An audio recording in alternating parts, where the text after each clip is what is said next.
The spacecraft sliced through the Earth's atmosphere. It was a vessel of sleek, shimmering metal, a stark contrast to the vibrant blue and swirling white of the planet below. Inside, two alien girls, Zyla and Lyra, braced themselves. Their hearts pounded with a mixture of trepidation and excitement. Earth, a planet teeming with life, a prize coveted by their kind, their mission to infiltrate, to understand, to conquer. As the craft pierced the cloud cover, a gasp escaped Zyla's lips. Rolling green hills stretched out before them, dotted with shimmering lakes and meandering rivers. "It's beautiful," she whispered, her voice tinged with awe. Lyra, ever the pragmatic one, nodded curtly. "Focus, Zyla. We have a job to do." The craft descended towards a secluded clearing, hidden amidst a dense forest. Touchdown was gentle, the silence afterwards profound. They were alone, enveloped by the strange earthy smells and the symphony of unseen creatures. It was time. Time to shed their true forms and don the guise of humanity.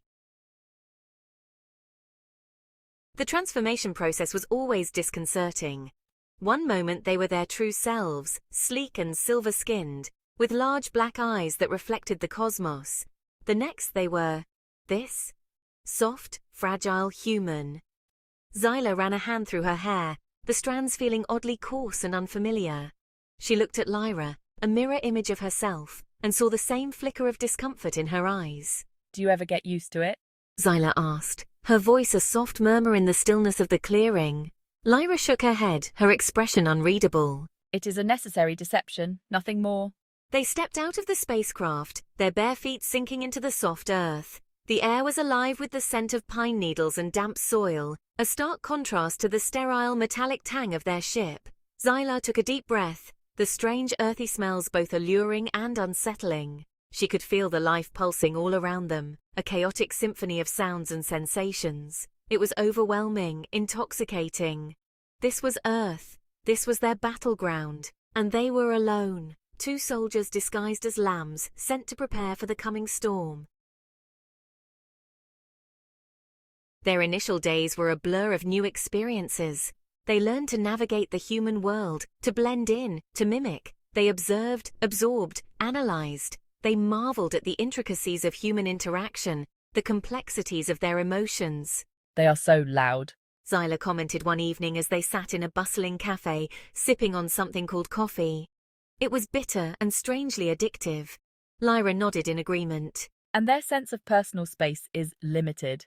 They had quickly learned to avoid crowded places, the constant jostling and noise jarring to their heightened senses. But amidst the chaos, they also found beauty.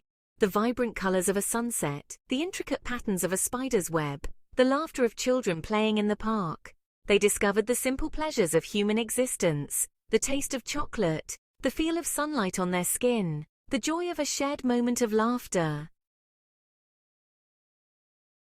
Yet, always, there was the mission. The reason for their presence on this vibrant, chaotic planet. The invasion. It hung over them like a dark cloud, a constant reminder of their true purpose. Their orders were clear: to assess Earth's defenses, to identify points of weakness, to pave the way for the coming conquest. They had been chosen for this task for their intelligence, their adaptability, their ruthlessness. They were the best of the best, trained from birth for this very moment. But as the days turned into weeks, a strange thing began to happen. A flicker of doubt, a seed of rebellion began to take root in Zyla's heart.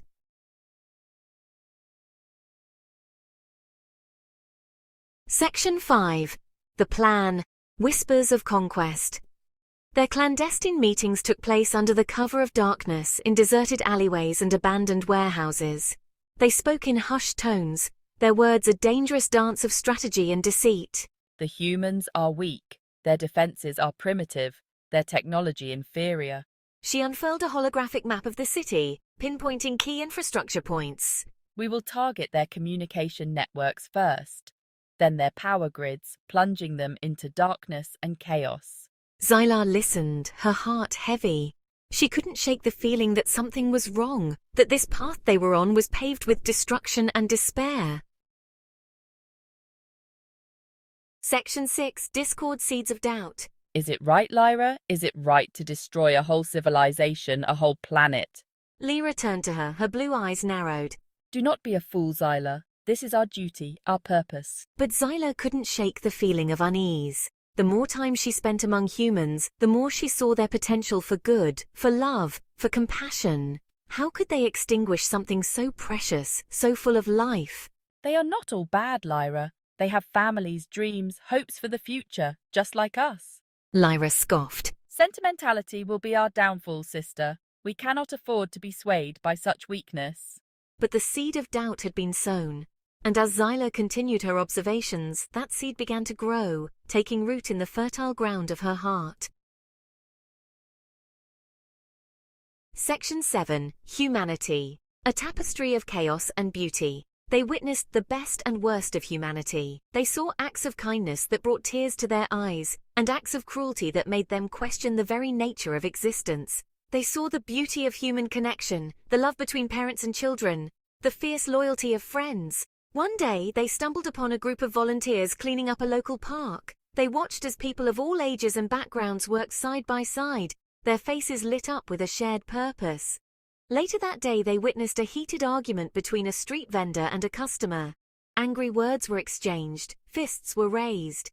It was a stark reminder of the darkness that lurked within the human heart. That night, as they lay in the darkness of their small apartment, Zyla turned to Lyra. "They are capable of so much good," she whispered, her voice filled with wonder, "but also so much bad." Lyra remained silent, her face unreadable in the shadows. But Zyla could sense a change in her, a flicker of uncertainty that mirrored her own. Section 8. The choice, loyalty or conscience. The weight of their mission pressed down on them, heavier with each passing day. The time for the invasion drew closer, the plans already in motion.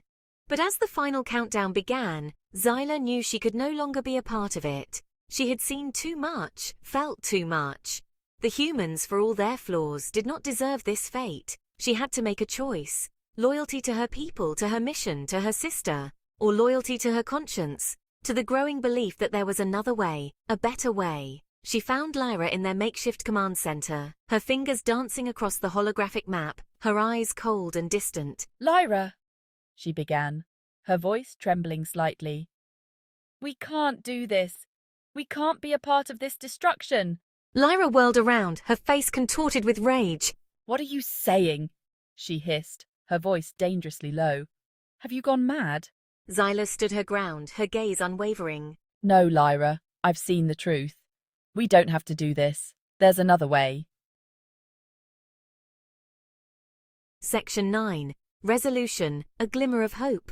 The confrontation was inevitable. Two sisters bound by blood and duty, now on opposing sides of a war that had yet to begin.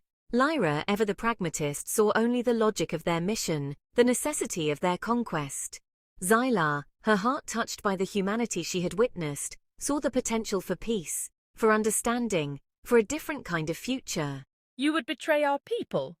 Lyra spat, her voice laced with venom. "Our mission?"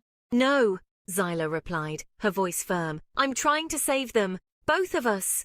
She pleaded with Lyra to see her side, to understand the futility of their mission, the potential for a different path. For a moment she thought she saw a flicker of doubt in Lyra's eyes, a brief glimpse of the sister she knew, the one who had once shared her dreams, her hopes, but it was gone as quickly as it appeared, replaced by a steely resolve. "There is no other way," Lyra stated, her voice cold and final. "We will complete our mission, with or without you."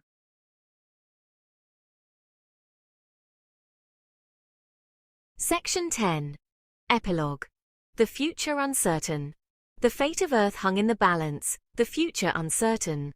Zyla knew she had to act, to find a way to stop the invasion, to protect the planet that had so unexpectedly stolen her heart.